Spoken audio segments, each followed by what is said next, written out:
Good afternoon, everyone, and a very warm welcome on behalf of the German Speleological Federation. We really appreciate that you are here with us today. Whether if you are online, thank you very much. We are truly delighted to have you with us. We sincerely thank Indonesia for leading a role in championing Karst Ecosystems at UNEA-7. And we deeply regret that the withdrawal of the resolution became necessary. Nevertheless, speleology will continue to call for global attention to the protection and recognition of Karst Geoecosystems. In the next 90 minutes, we will explore the hidden worlds beneath our feet, subterranean ecosystems that are vital for biodiversity and geodiversity. Please let me briefly outline how we are going to work with our time. First, we will begin by listening to three speakers who bring expertise in biology, geoheritage, and conservation policy. Then we will move to into our discussion, which is the most important part of this event, with the participation of representatives of major groups and stakeholders and other organizations. This segment will explore perspectives from civil society to forge alliances and identify pathways for collaborative advocacy. And finally, and very important, we will open the floor to your questions and comments. This is your chance to engage directly with us and open the conversation. So please, for those of you connected online, you can submit your questions in the chat box. We will be monitoring them. And one last thing, none of this participation will be possible without the generous support of the following groups and organizations.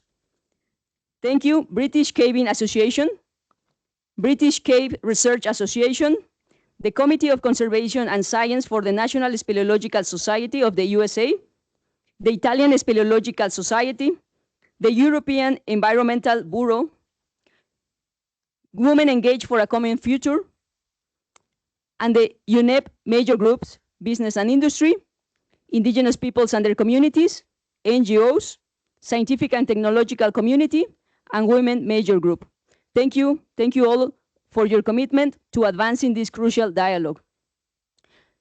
So just a quick housekeeping note for those of you connected online, please, as long as we know, you are able to open your microphone, so please make sure you have them muted.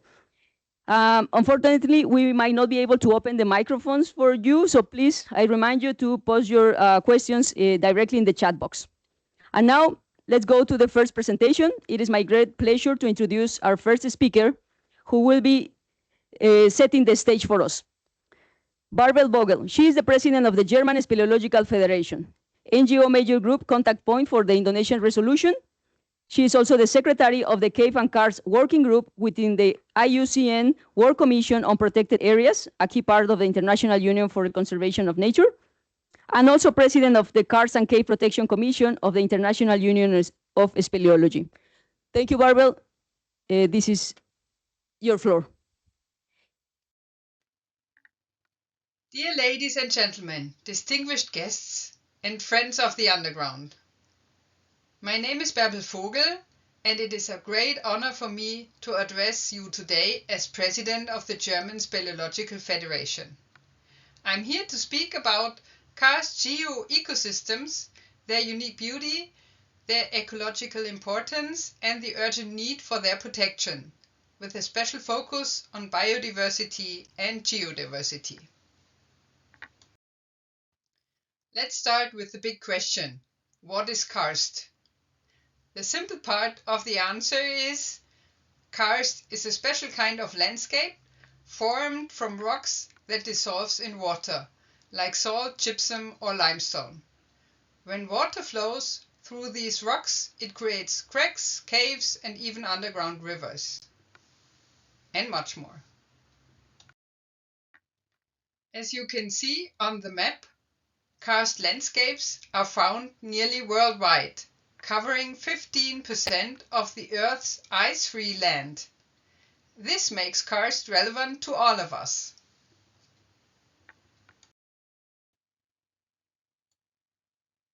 Karst is a multi-dimensional landscape, both above and below ground, spanning a unique 3D world. In the next slides, I will explore how karst links geodiversity with biodiversity, highlighting its ecological and geological significance. Later, Anna K. Celis will address the crucial topics of water resources and underground heritage. Cave-dwelling animals have adapted to cave-specific conditions by developing certain behaviors and physical characteristics necessary for survival. For example, many are white due to loss of pigmentation, have atrophied or no eyes and elongated extremities. Animals that live underground are generally aquatic or terrestrial, with few amphibians. Because of their isolation, some are endemic to small karst areas or even one cave. So caves are a hotspot of biodiversity, and if we lose a cave system, we may lose species forever, many of which may be unknown to science.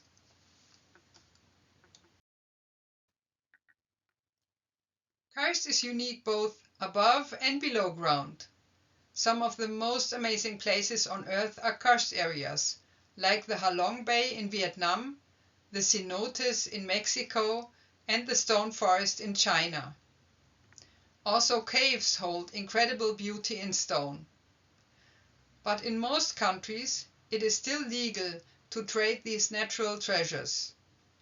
This doesn't just destroy their beauty and emotional value, it also loses priceless scientific information like data about ancient climates. Similar to the Convention on International Trade in Endangered Species of Wild Fauna and Flora, there is an urgent need for such a convention on the world's non-living heritage.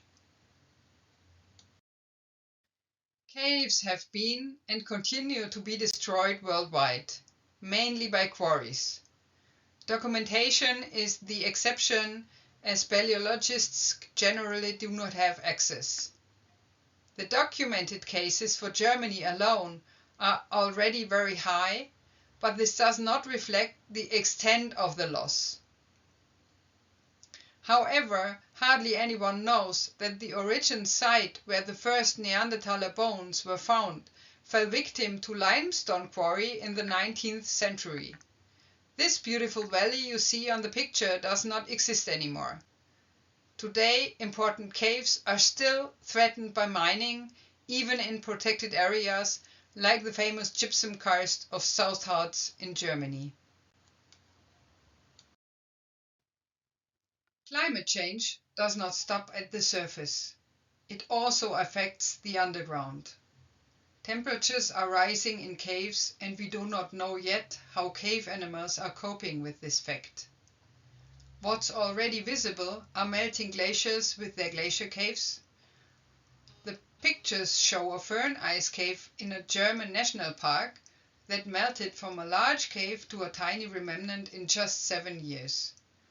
The red dot in the upper picture is a person. Climate change makes disasters more likely, especially in karst areas. Floods can happen naturally in karst landscapes, but they get worse when drainage routes are blocked, like by construction. Excessive groundwater withdrawal from karst can cause the ground to sink or even collapse suddenly. These sinkholes, whether natural or caused by humans, create dangerous land instability, threatening buildings, roads, and people's safety. It is always good to talk to speleologists. The International Union of Speleology is the umbrella organization representing 58 member countries. Its 20 commissions reflect all aspects of caves and karst. Additionally, regional speleological federations and unions are valuable contacts as well as national ones like the German Speleological Federation. Almost all speleologists, including our 2,300 German members, work on a voluntary basis, making their knowledge and passion invaluable for caves and karst protection.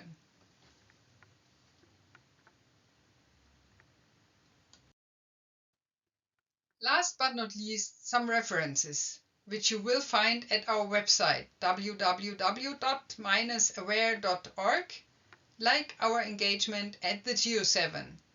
So we kindly ask you to take a deeper look at the report to find speleological topics reflected there. Thank you very much for your attention, and please support Karst Geoecosystems in your country and at UNEA-7. Thank you very much. Okay, so Bärbel is online. So at some point we will open the conversation with people present here and people that is online.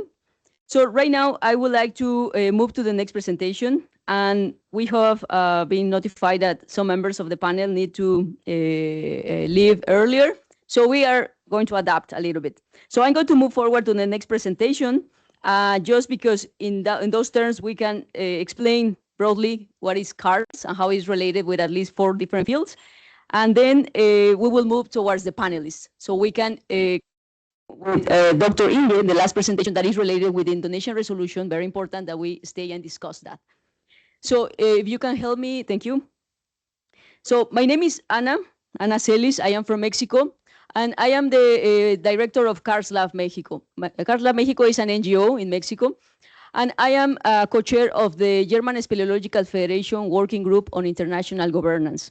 So I am here on behalf of the German Speleological Federation, and right now, after Bärbel has reviewed the topics of how caves and karst relate with ecology and biodiversity, I want to explain and integrate why these ecosystems are important in terms of major freshwater sources on Earth, and also their relevance for the cultural heritage that they represent.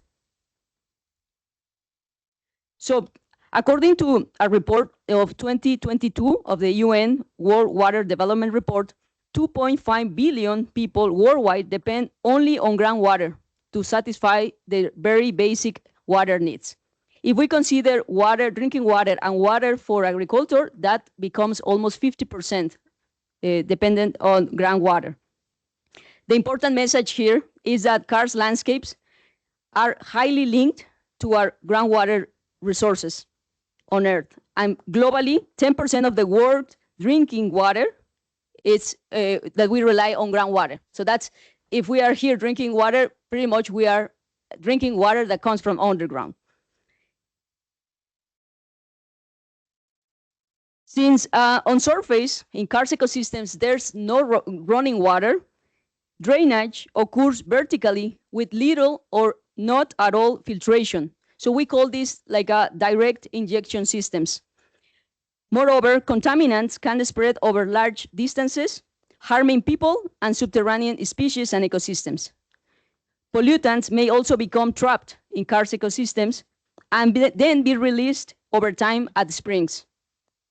Mining is an activity that can really change underground waterways, not only in the karst area, but also beyond, commonly causing springs to dry up. So if we are willing to protect karst, we really need to work on protecting and detecting the areas where the water is coming from.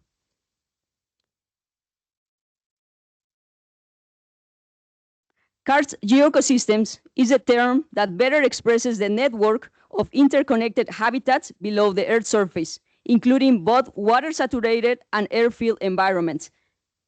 I will go back. So this picture on the left, that's a karst ecosystem. It's not only the water, it's also the air-filled area within a cave or a hole. So an effective Karst-Aware environmental management and policy must address this geological and biological linkage, especially across large areas, such as in coastal areas, like the diagram on your right, where there is a lot of interaction that most of the time we are not aware of. Another challenge of the management of groundwater related to karst landscapes is represented by transboundary groundwater systems. Those are the ones that are distributed within different countries. 426 TBAs, or transboundary aquifers, have been reported in 2025 by the International Groundwater Resource Assessment Center. But the reality is that within these TBAs, the karstic ones are the least recognized globally. So in order to summarize, Karst Geoecosystems are critical for supplying groundwater, natural resources, and also for sustaining above and below biodiversity. In fact, there is a term, groundwater dependent ecosystems, or GDEs, that are represented and are central in many UN initiatives and legal instruments. So for us as speleologists and karst experts, it makes no sense at all today, in the today's states of knowledge, to suggest management and policies that do not name and consider this geological biological linkage. Now, let's see it, Karst ecosystems, from the perspective of the relation with us as humans. I really like a phrase that I read, and I really regret not knowing who wrote it, but it said, caves are stories of water and time. And this is it. It takes millions of years to form. But we have been there for a long time. Caves are an important part of our heritage. While the genesis of many cave formations is still unknown, especially the speleothems, dripstones, such as the stalagmites, are archives of past climates. Caves also preserve important relics of early life on Earth. Every cave is unique, with a unique beauty, unique environment, a unique scientific content. So once destroyed, no cave can be rebuilt. There are more than 100 caves or karst landscapes in biosphere reserves worldwide. Cave Map is a network that offers a knowledge platform on different related topics. Also, the International Shore Cave Association, ISCA, is focused on caves which have been adapted for tourism, an important and a growing industry in many countries. ISCA, by the way, has published guidelines and recommendations on how to manage caves for tourism, a very, very important document. Oh, sorry. So the underground space has been a long time highlighted spot for humans as places to protect for the freshwater source, as places for human shelter, but also as sacred spaces devoted to rituals, symbolism, and different forms of art expression. In some regions, and I'm going to talk from where I'm from, the Yucatan Peninsula, Mexico, understanding the Maya culture requires acknowledging the three levels of their cosmogony: sky, earth, and the underworld. That's the Chivalba. With the underworld access via cenotes, which are sinkholes or caves. Having said this, policymaking around Karst Geoecosystems should never reject the existing link between humans and nature, as it is represented by the indigenous peoples that still live, interact, manage, and preserve extensive karst landscapes in many countries. A recent review of more than 60 authors have pointed out the fact that groundwater environments have been constantly overlooked in global conservation discussions and climate change agendas. But we came here to UNEA to talk about SDGs also. So in terms of education and training is something that show caves and some protected areas have been doing, but that's not enough. We really need to integrate karst awareness into schools, universities, and community programs to foster broader culture of conservation. In relation to SDG 6, we believe that achieving clean water and sanitation will be basically impossible if we ignore karst systems. Finally, protecting karst environments requires collaboration across borders and disciplines. Partnerships are needed, and karst management must integrate traditional knowledge. Without a participatory governance, fail is more a guarantee rather than an exception. So we are speleologists. And I want to finalize saying that speleology is a specialized civil society community, the one that in the first place made many non-indigenous peoples aware of the existence of these underground ecosystems. Many speleological projects, like the ones shown in this slide, show that most of the projects are run by generations of speleologists. And what we do is not owned by one person. we lay in the hands of future generations to continue discovering groundwater sources, new entrances into the underworld, new paths that will lead to the largest, maybe the biggest, maybe the deepest systems, new forms of life that we don't know about yet, probably playing a key role in the natural cycles. We don't know, so we must protect them. Karst awareness needs to include the traditional knowledge and the civil society expertise in all the discussions around these ecosystems. Thank you very much.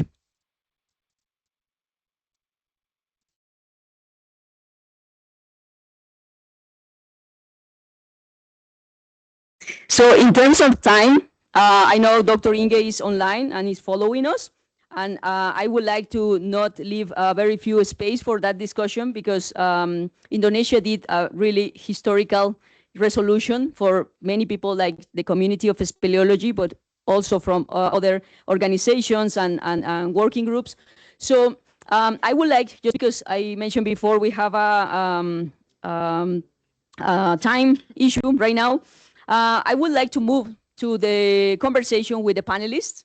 And then we will resume the presentation of Dr. Inge and open the conversation with you, which is really, really important for us. So let me introduce you, our participants in this panel. We have Dr. Mohamed Abdel Rouf. He is a Sustainability Research Program Director at the Gulf Research Center. He is a Scientific and Technological Community Major Group Representative at UNEP, and he is the contact point for the Indonesian resolution of Karst Ecosystems. We have here on the table also to Sophie Sandstrom. She is permanent observer of the International Union for Conservation of Nature, IUCN, to the United Nations. We have with us Frankie Orona. He is Indigenous Peoples and their Communities Major Group Representative. And we have here with us also to Dr. Yolanda Lopez Maldonado, founder and CEO of Indigenous Science. Thank you very much for being with us today. The first question that I have is for Dr. Mohamed. And our questions are related to open the conversation. So we want to start working with other major groups and organizations. Dr. Mohamed, speleology uniquely bridges science and voluntary engagement.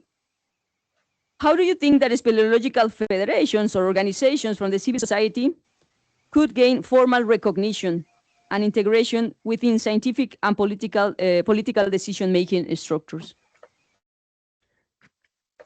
Thank you so much. Thank you for the kind invitation, and it's really my pleasure to be. This is a very important topic.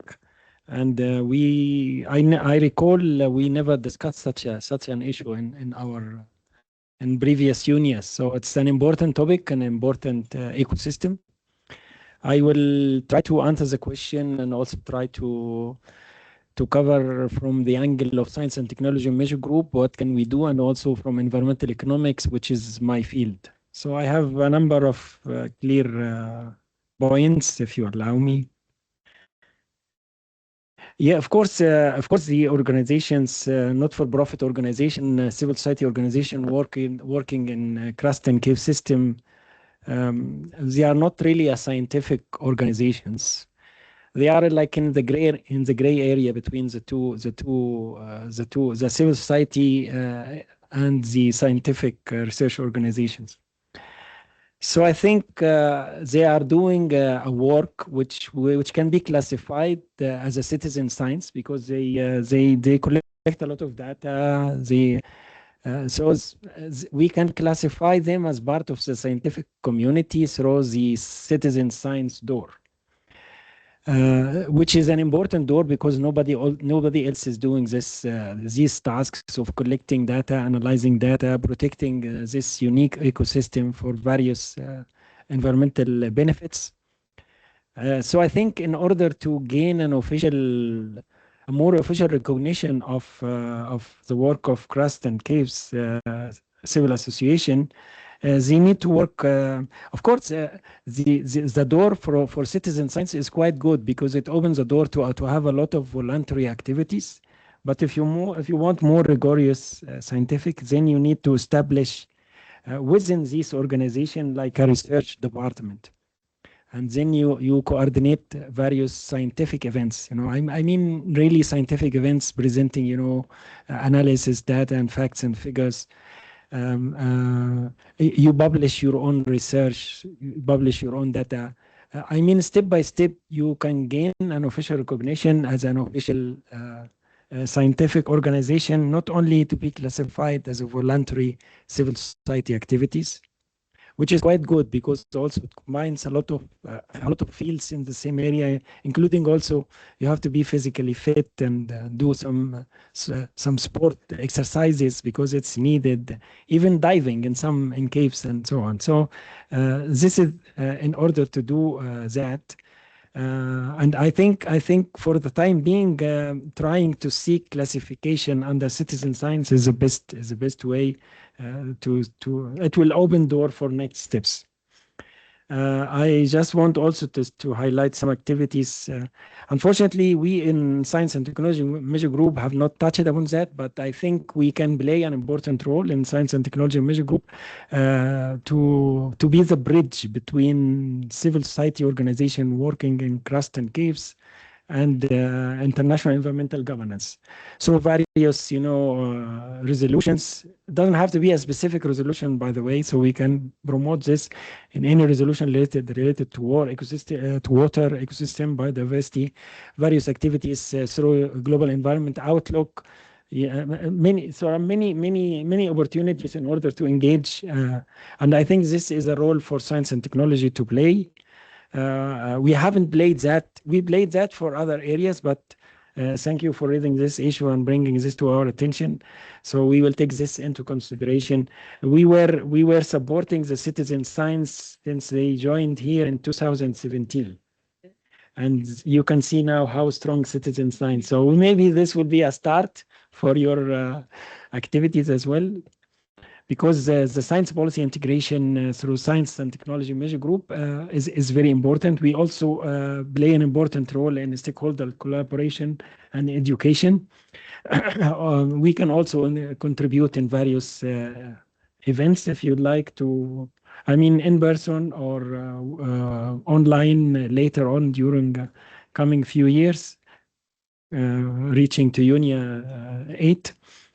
Because also we can do this as a part of awareness raising and attracting a lot of interest from various groups. Just I want to add my final 2 cents because my original field in environmental economics, which I think environmental economics can play an important role in Karst-Aware decisions for a sustainable planet. Because these environmental economic tools provide a framework to value the Karst ecosystem and integrate environmental consideration into economic decision makers. Finally, any decision maker in any country would like to understand what we are going to gain or lose in terms of money. So if you show him, and I tend when I work in some studies, I tend to put a large amount, big amounts, big values, because we don't know what we are losing. What type of genes, what type of plants. So, and this also okay. If I do this, I will protect this and this, and this is the value. So this is have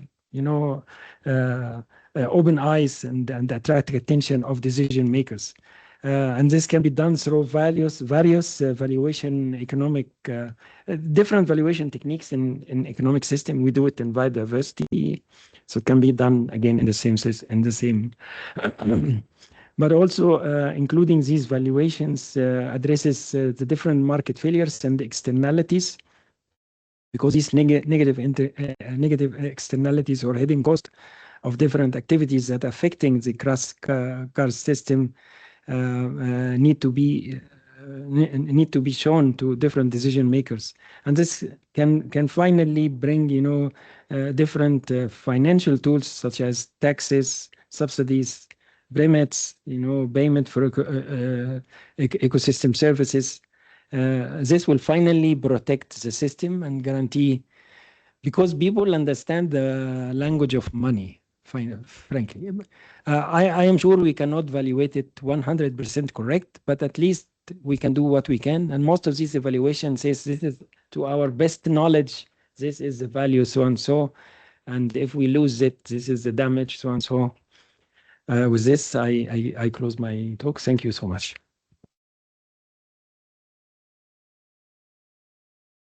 Thank you, Dr. Mohammed. Definitely, for the speleological community being represented by the German Speleological Federation here, we learn a lot from having this conversation of some part of the speleological community not probably looking to be involved directly with science, but also you state the fact that how can we some steps to think about how to create recognition. So I think this is part of the discussion that we will also take as very important on our side, to consider that maybe that this could improve, increase our voice within this environment. So thank you for your comments. We will move forward to Frankie. Frankie, the question for you is, indigenous peoples and their communities possess deep knowledge of the fragility of karst landscapes. What effective strategies and partnership can empower them to actively support the protection and sustainable management of caves and karst ecosystems? Yeah, thank you for that question and for inviting me to come sit with all of you. I think to really understand from an indigenous perspective, karst caves are not they're not just caves and geological formations, right? They're living ecosystems. Even when we can't see them, and they're beneath our feet, they're moving, they're breathing, they're carrying our waters through, all throughout the vast networks of channels and underground rivers, and they're the pathways and hidden pathways that sustain our life, our culture, our identity. We're connected to it. And I can speak from my personal perspective, because in my communities we have karst, and even with the latest technology that we have today, the city that has millions of people, 1 point something million in Texas, in my father's family's home territories, they still rely on these rivers, underground rivers and veins, to carry the water to equally distribute it throughout the cities there. And so, yeah, for generations we have known that water doesn't just simply flow on the surface, right? They're always in beneath us, and they're always traveling, through these veins of Mother Earth, and weaving through limestone. We have a lot of limestone that it's one of the things that we always talk about in our communities, that we have hard water, because these fine, these veins are just traveling through, and we have tons and tons of sinkholes filtering themselves. These recharge centers is what they call them. That they're sacred places for us, and so, for us, it's understanding that karst systems function like the lungs of our planet, right? Storing and distributing the water in ways that science is only now beginning to understand. When we say karst is alive, we mean that it carries the heartbeat of our lands and territories. But today, these systems are under threat by mining, pipelines, drilling, deep well injections, and rapid urban development that are damaging and contaminating karst, and at a scale that cannot be undone. We're constantly, even right now, with the boom of petrochemicals and the boom of AI data centers being put up, that are threatening these recharge centers that are directly connected to these karst caves and these systems. And so I think we need to realize that for us as indigenous peoples, we're not separate. We're connected to these living ecosystems, not just because of the living ecosystems that exist underneath us, but they provide life and sustain life, not just for us as human beings, but the ecosystems that exist above, right? That we see every day in our everyday lives. And so, like, our relationship is built on responsibility, the ceremonies and the understanding that water is not, just a resource. It's a relative. It's alive. My uncles, did a lot of work in the early 2000s to work with NASA scientists to get them to understand how water is alive and it carries the memories of our ancestors and our peoples. And so there are key reasons why protecting, karst and that are essential to us. And I think that, because karst filters and stores drinking water for millions of people, it supports unique species and biodiversity. It strengthens climate resilience by regulating water flows, which, many don't quite understand how that works. But for indigenous peoples, it is central to our cultural survival, our well-being, and then the most effective path forward is to build partnerships that value indigenous leadership and integrate indigenous knowledge with scientific research. When indigenous peoples are involved in mapping, monitoring, stewardship, and decision-making, karst ecosystems are better protected. Co-governance models, community-led monitoring, and long-term collaborations can ensure these systems remain healthy for all future generations. And protecting karst is protecting life. When we honor these living systems beneath us, we honor our shared responsibility to safeguard the waters that sustain all of us. And I think that we're all wanting to ensure that all future generations, have a future to look forward to, not one to dread, right? And that's part of taking care of the very things that we are connected to, and that's that living water, that gift of life that relationship that we have, that connection that connects us to those that came before us, and that connection that will connect us to those that come after us once we are part of this world and part of that water and that air that we all share throughout this world. And I think understanding that relationship will help us to truly understand why it's so important to protect these sacred places. And so yeah, I can talk more about how how these systems work within our communities and how we rely on them even to today. But the important thing is that it's life, and then it equally deserves to be protected. And I think that if we can really look at it in that way, that if you truly love and want to see your children not just survive but thrive, then we need the ecosystems and the biodiversity and everything that we coexist with to do the same.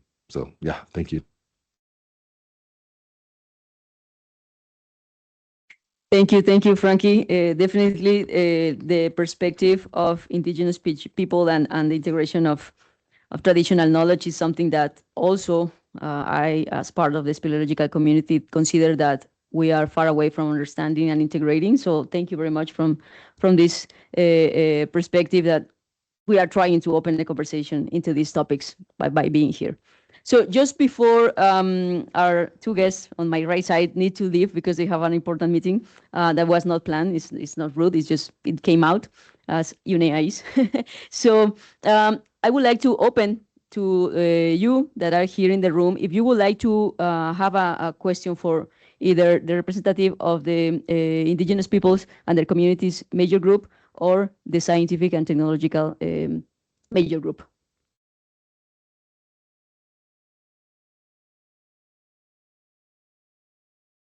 Please.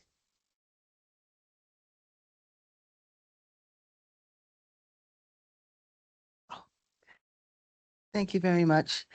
I'm very glad that I came here. I've learned a bit. I've seen a bit about the caves on some documentaries, but not enough to know. And I'm so thankful to God that I walked in here. I'm also thankful to each of you for holding this. My name is Lulu Hayenga. I work in the Office of the Attorney General and Department of Justice in Kenya. I really hope that you will. I think my president extended an invitation to the Oceans Conference, which will be held here. I hope that you will come again so that more people will learn more about you. I am interested in marine spatial planning, and I was just wondering about maybe the intersection between karst and marine spatial planning, and also the data that you share. What is the data that you share? Because there is some sort of ownership element, and there's also some sort of data that belongs to us all. So you use your own organization's money to try and get that data, and then we're asking you to share it with us. How do you go about that? And then the second thing that I wanted to say was, I'm not sure that we have karst in Kenya. I think we have caves, but I'm not sure we have karst. So my way of intersecting with this information is when we actually have our boreholes. We drill boreholes into the aquifers, and my use of the water that I'm going to affect is going to affect your use. So I wonder how you go about that, or if it is an appropriate topic for today. But I thank you. I cannot thank you enough for having this wonderful, wonderful presentation. I also thank Dr. Bärbel as well, because I came in when she was presenting. Thank you so much. Thank you. I've learned and I'm learning. Thank you. Thank you. Yeah, just because of the change of plans right now, I will definitely like to answer your question. I was thinking that maybe the one related with information coming from citizen science related with oceans, maybe Dr. Mohammed could express a little bit about how this sharing ends up being. Yeah, I have not worked in this area, so I can't say much. But from the citizen science perspective, yes, because people go to everywhere on planet, so they observe, they take pictures, they sometimes they join a research project where they have a structured way of collecting data, analyzing data, and all that. So definitely these can be involved and integrated in any research or any data collection that related to oceans also, where there's a crust or cave component on it. Yeah, maybe the other colleagues can add more information, but we are so sorry we have to leave we have 4:30 meeting with UNEA president, and it's out of our hand. Sorry that. It was a pleasure meeting all of you. Thank you. Thank you, Frankie and Dr. Mohammed. Yeah, please, let's give an applause. But I will go back to your question once we finish, because we have another person that needs to leave. I am so sorry, but we are going to stay because we really want to exchange a conversation with you, and we still have IUCN here present, very important role in terms of conservation of ecosystems. So I want to ask a question for Dr. Yolanda Lopez in relation to women. Women are key agents of change. What are the biggest threats they face in karst areas? And what concrete actions can be taken to support and empower them in their roles as stewards of these fragile ecosystems?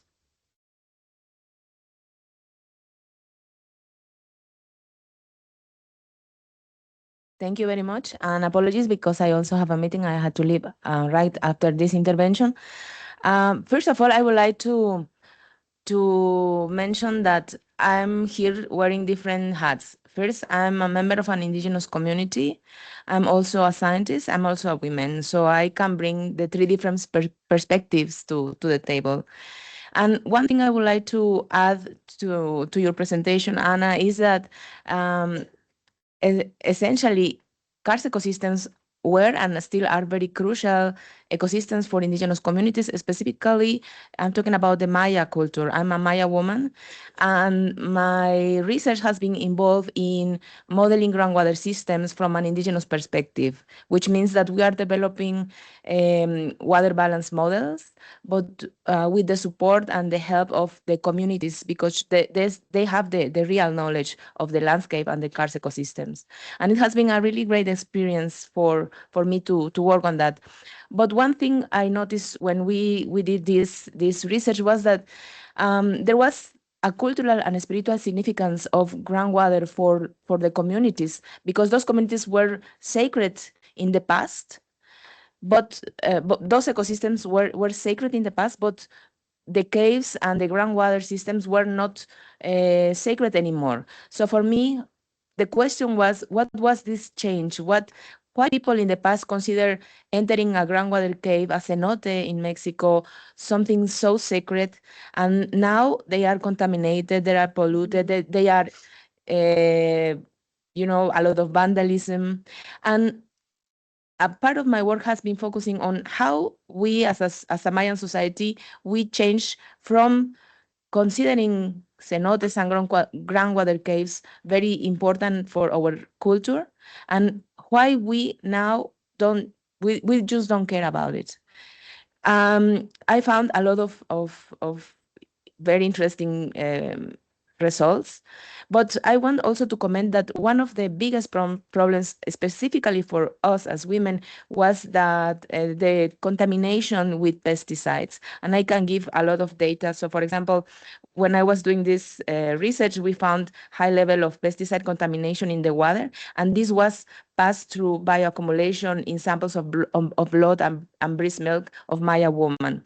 So this was very critical because there is, of course, a connection of agriculture, like the Mayas were and still are doing the milpa, which is the agriculture system of the Mayas.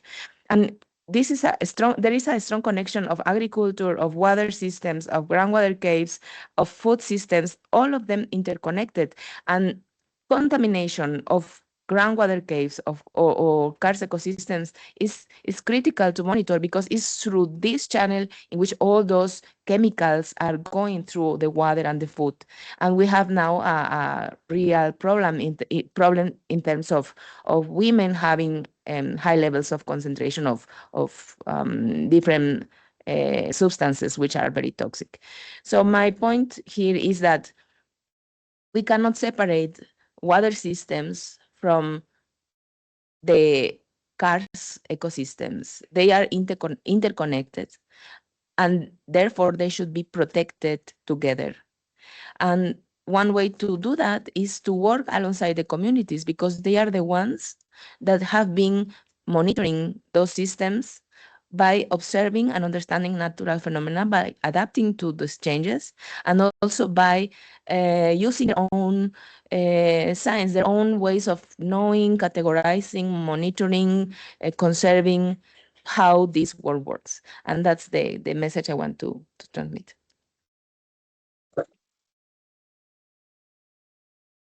Thank you very much, Yolanda. I know that you need to leave, but it is really interesting that she mentioned it: women, scientists, and indigenous people. So this is the type of connections that we are looking forward to do. And we met here, coming from the exact same place on Earth. We came to meet here. So yeah, conversations will continue. So we are going to finish the panel with Sophie Sandstrom, as I mentioned before. She is representative of IUCN at UN. And the question, Sophie, is what specific actions and initiatives can the IUCN undertake to ensure that sufficient karst areas are effectively protected and conserved globally? Thank you very much, Anna. And thank you to everybody for this event today. I've learned so much myself, and shame that the other panelists were leaving, because I think I would have had questions for them. They raised very many good points, including on the role of indigenous science and on citizen science. And science is the key to protecting karsts globally. One key tool, of course, is the IUCN Red List of ecosystems that can be used to assess the conservation status and risks to karst ecosystems. And once the status has been ascertained, it's important to assign the right protection status. Could it be an OSCM or KBA, which is a key biodiversity area or protected area? And in this assessment, ascertaining the status is not possible without the science and the data. And in this vein, I would like to thank anybody who's a member of the IUCN World Commission on Protected Areas, Karst and Caves Working Group. These people are volunteering their time, and they're doing absolutely essential science that helps us understand these critical systems better. Another tool that we have to our disposal is actually also the World Heritage Convention. So one interesting fact is that karsts often occur by chance in World Heritage Sites. And since 1972, IUCN has been the official advisor on nature in the World Heritage Convention. And we're working now as part of our World Heritage Strategy to ensure the establishment of an inclusive World Heritage list of the most significant sites in the world of outstanding universal value. And I think that it's important when we do this work that we look at including key karst systems in the world on this World Heritage List, which would help us protect them further. And today we've heard from a lot of speakers about the various threats to karst systems, and I do think we need to look at the whole mining issue more in detail. I was just at a lunchtime event on critical minerals for the energy transition. We know the demand of critical minerals is increasing exponentially, and we need those minerals to have a just energy transition away from fossil fuels. But when we do explore those minerals and extract them, we have to make sure that we don't undermine the very objectives we're trying to achieve, so that we don't destroy the nature we're trying to protect. And in this case, it's so important to know more about karst systems so that we don't start destroying these systems when we mine for critical minerals. Lastly, I just wanted to focus on policy a little bit. I'm not a speleologist, but I'm a policy person. And I can understand that for the people who were involved in the resolution here, it was probably a bit discouraging to have the resolution withdrawn. And kind of my advice as somebody who's been working in the UN policy field for over 15 years, I would say don't be discouraged, because negotiations, UN negotiations have very little to do with the real world. And whenever you have a setback, it's so important to kind of get up again and see where the next opportunity is. And next year, we have the UN Water Conference taking place in December in Abu Dhabi. And the work is starting now with a preparatory meeting taking place in Dakar in January. And it's so important. I was at the previous water conference in 23, and I did not hear a thing about karst systems. I'm just going to be very honest about that. So you need to do a better job this time. We all need to do a better job to make sure that they feature prominently, especially in theme 3 on water for planet. So this will be a key moment for this community to make sure that we raise awareness on these systems more globally. Including on the importance of scaling up transboundary cooperation to protect karst systems, which Anna, you mentioned in our side event on Monday. So I would say where IUCN can help, in addition to the tools that I mentioned in our work on science and protected areas, is in this policy space. So we have observer status at the UN. We're part of all the key COPs and all the other international conferences and meetings of the MEAs and other international meetings. So we're definitely available, of course, as a union to support in raising awareness about karst at these events. Thank you.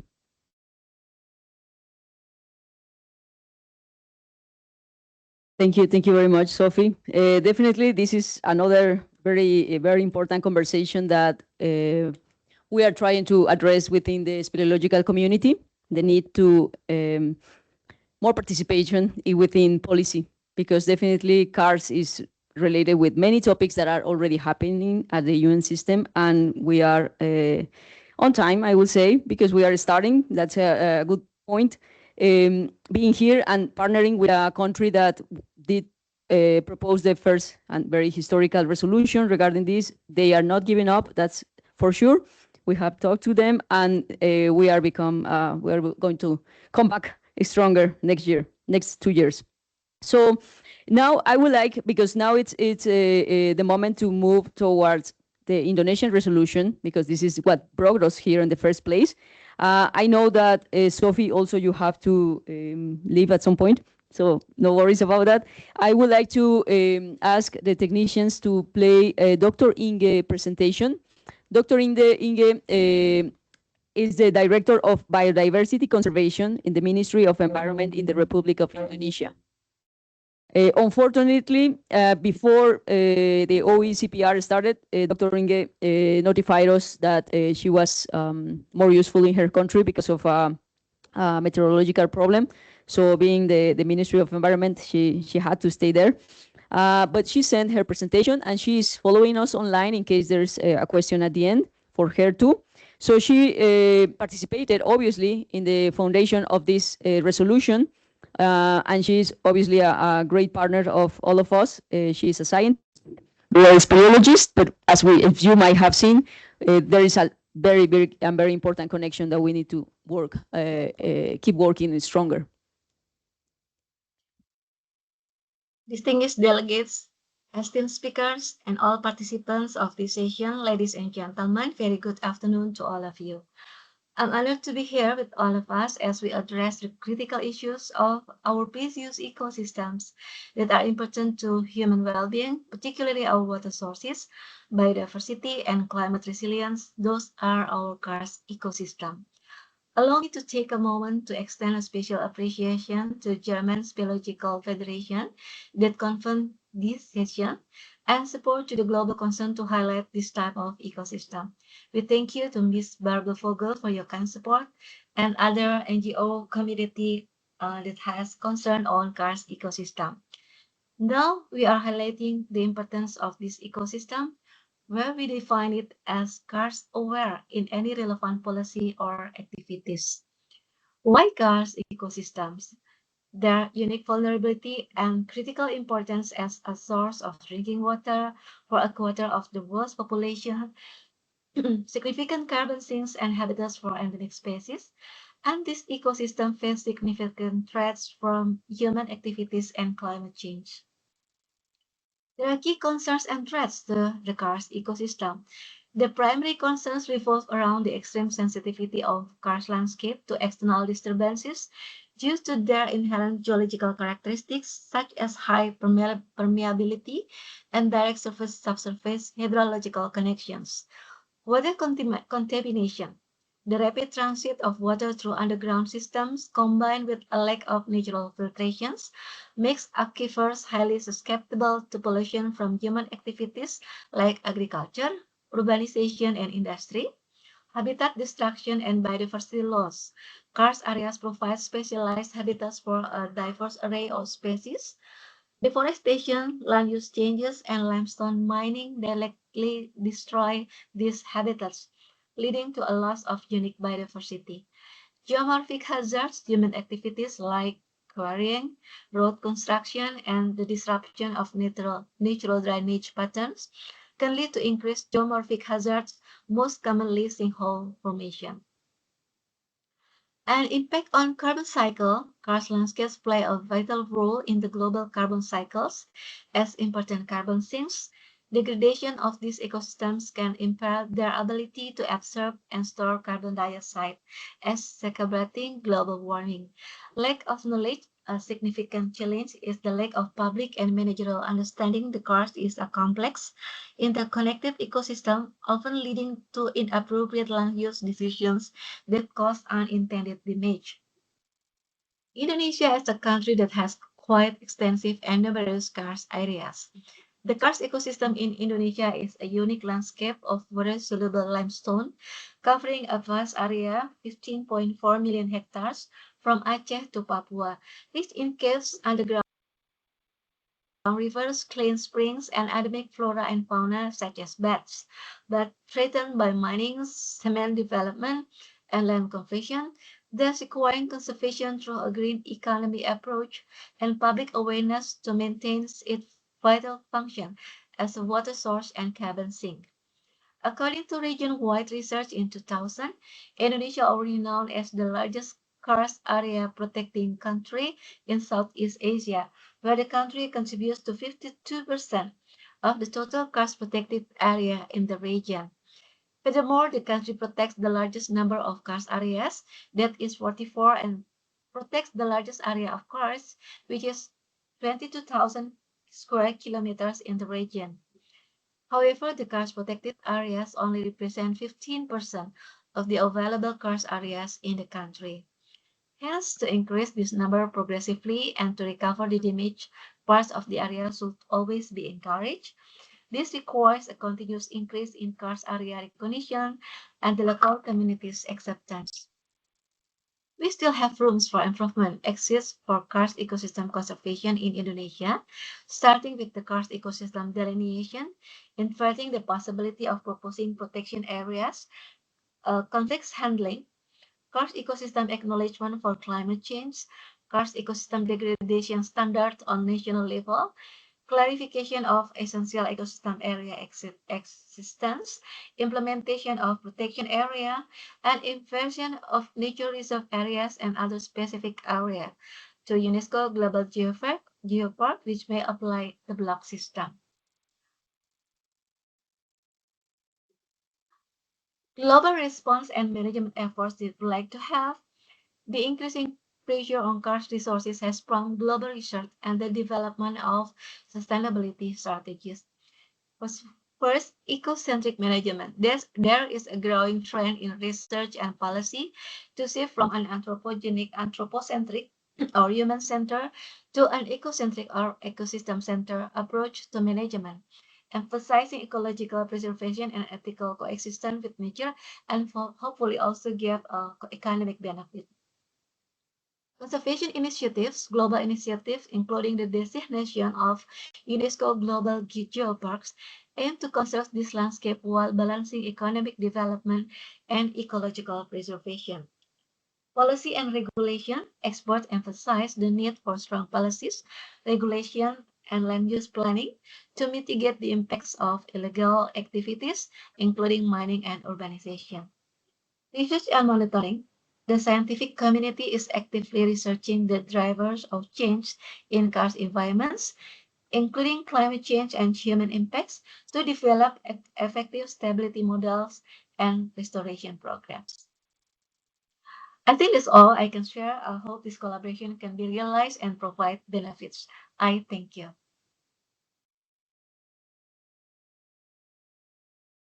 Thank you, Dr. Inge. We are getting close to time, but because I see the audience present here, and I would really like to let you know that participating at UNEA for the German Speleological Federation was really vital to integrate a team. We didn't have so much resources to bring a lot of people with us, but we had a very positive response answer from Dr. David Wichuli, who is present with us here in the room, and he is Kenyan. He is bat ecology and conservation specialist, and he is the leader of Bat Conservation International here in Kenya. So I would like to ask David to give us a short intervention of what he do, because I'm thinking in terms of the question that was brought before we return to the panel. So when we enter caves, we collect data and we bring information. How this information can become or can be shared to the correct institutions. I would like to answer this question on how it works here more than how it works, because it works differently in my country, and I'm sure in Germany, where the federation is based, but in many countries it has worked differently because the speleological community started at different times, had a good or not very good reception from authorities. So I would like, if David, you can just obviously talk about your work that you do here in Kenya with bats, but also if you can tell us how it is working for you, the information sharing. Thank you. Thank you, Anna. My name is David Wechuli. I am representing the German Speleological Federation, and I also work with Bat Conservation International as the project manager. And my background is I'm a bat ecologist, a bat conservationist. And I just want to thank other presenters for what they said. And what I can be able to mention is that I agree with them, and especially on why we should have that official designation of karsts as a major landscape, which also encompasses the caves, the streams, because of what they carry. There's a lot of biodiversity that many people don't appreciate unless or until you visit some of those areas. There's also cultural attachment to those karsts and caves. For example, where I work at the coastal region, the Digo community, for example, we've been using those caves. If you heard about Three Sisters Cave, there are three because one is a major source of water, especially during the dry spells. That's why people go and get water. The bats also drink that water. And they're also using the caves for their cultural practices.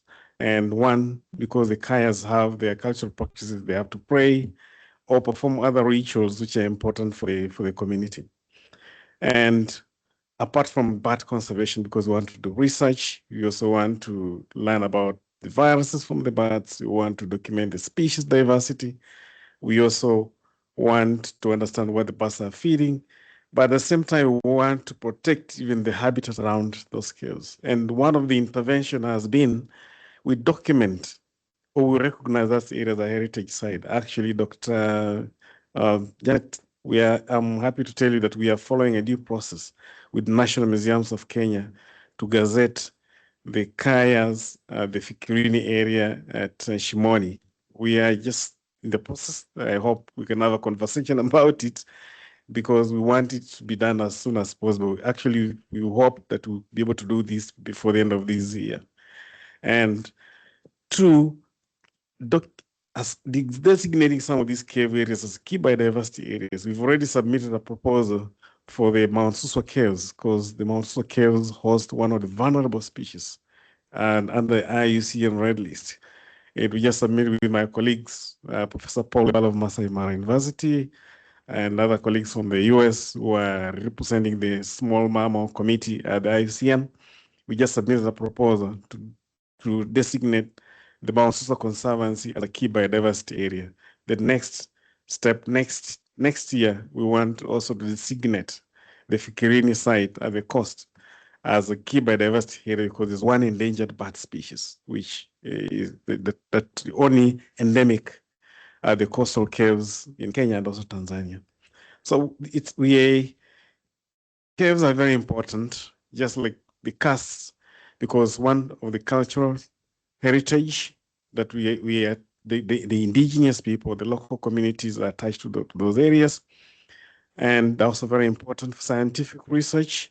And we have data, and Mohammed mentioned that we need data. We have data for bat species in those areas, for insects, the microbiome for those caves. I don't know what kind of data is needed there. Maybe geological information, which I still believe it's available.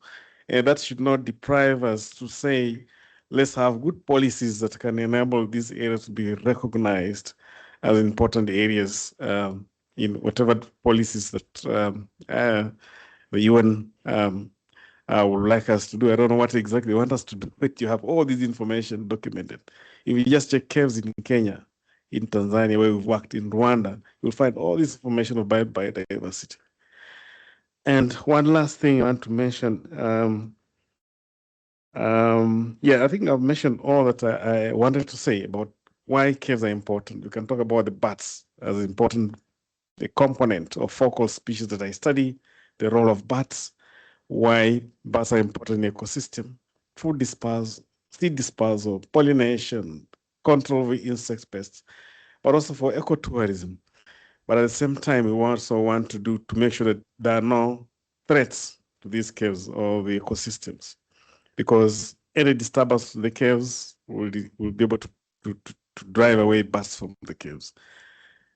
Any disturbance to the cave, there's a likelihood that the community members will get into contact with some of the diseases, histoplasmosis, for example, and other fungal infections that we don't know, just like what is happening in North America, the white nose syndrome.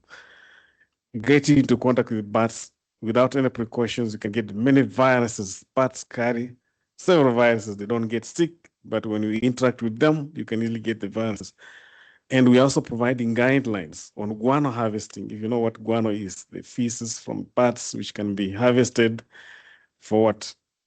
For fertilizer for the farmers. But we have to provide guidelines of proper harvesting of the guano because the community will want to make use of it. Ecotourism, we want tourists to visit our caves, but then what are the guidelines so that they also make sure that they don't get infected, but at the same time, we make sure they don't disturb the bats that we need in those caves.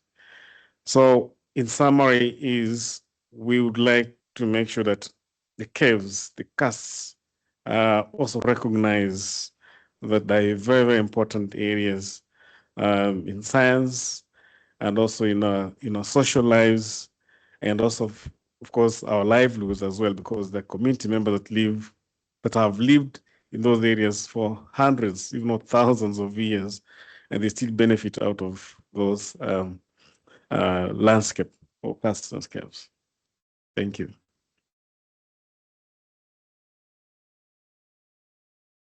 Thank you, David. You spoke about many things that when I met David, I wish I had more days in Kenya to talk more with you. So please reach him.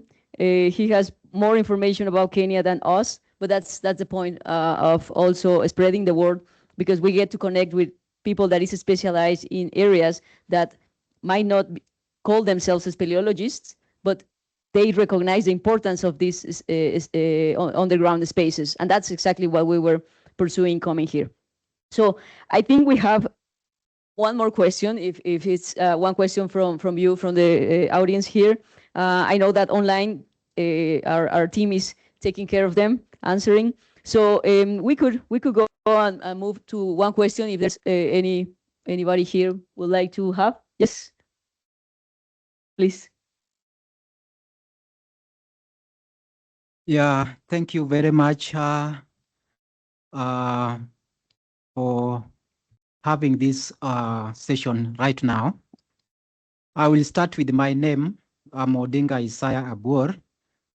I'm a citizen voice and action representing the indigenous people. I'm very happy that I had David representing Kenya concerning the indigenous people. But I would like to ask only two questions concerning caves and karst. One, I will start with you've talked about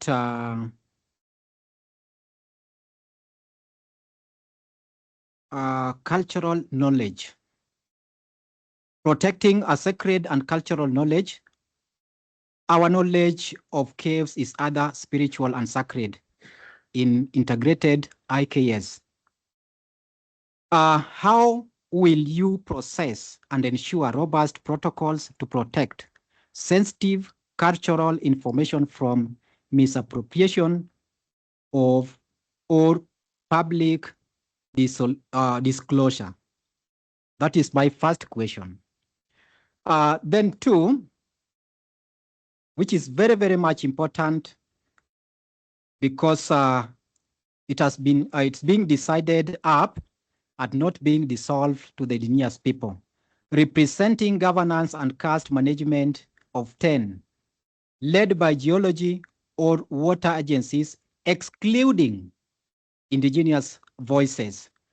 Will member states commit to establishing formal, equitable partnership with the indigenous people in the governance body of all karst and related protected areas and water basins? So I would have asked more questions, but let me just rest there with those two ones. I think I'll respond. And whatever decisions we are making or processes we are making, we have to adhere to what is required by the National Museums of Kenya, because they have their own protocol. And the first thing is we have to work hand in hand with the community members, not only as included National Museums of Kenya team that involves anthropologists and other social scientists, because they also have to sensitize the community, and the community has to accept, because there are information that you don't just have to disclose information without consent from the community members. So they have to agree, and once they agree, then that information is documented, presented to the National Museums of Kenya management, which will be able to come up with a document which will be presented to the ministry, and the due processes that will have to go through the Attorney General's office, I'm sure, and they know what is needed so that you don't just give out information that's not that does not follow the guidelines or laws and bylaws of Kenyan government. So there's a way that information is protected to make sure that everyone is comfortable with whatever is disclosed. And of course, we know the Digo people, the Kayas, we know what they do with the caves.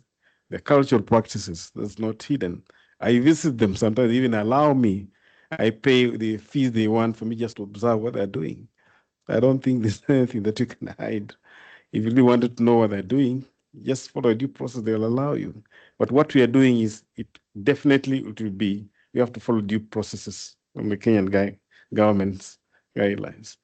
And at an advanced stage or level, at international level, I'm sure there are also regulations. If you want it to be recognized as an international heritage site, then we also have to follow those guidelines. We don't want to we can't, they'll never gonna approve what you want unless you follow their guidelines. I hope I'm responded to your concern. Thank you, David, for taking that answer.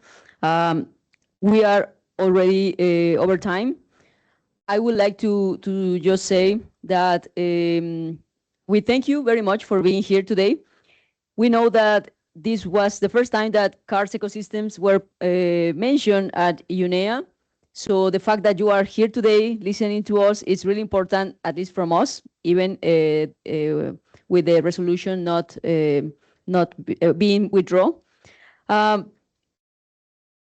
We are not we're not finished with our mission. We think that what we just started this week needs to continue.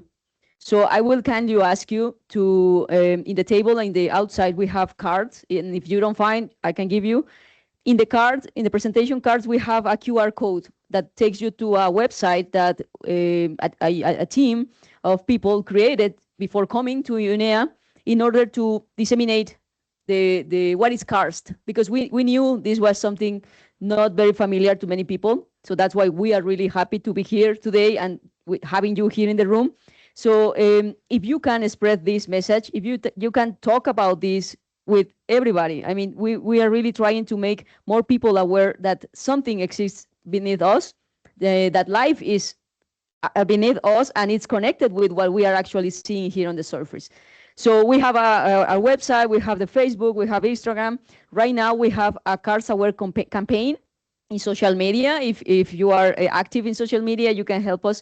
And there are really nice pictures where people can immediately connect with these ecosystems, and then start maybe learning about the different services that they give us and how much we rely on them. So thank you very much for everybody coming today, and thank you very much for everybody that is online and follow this side event.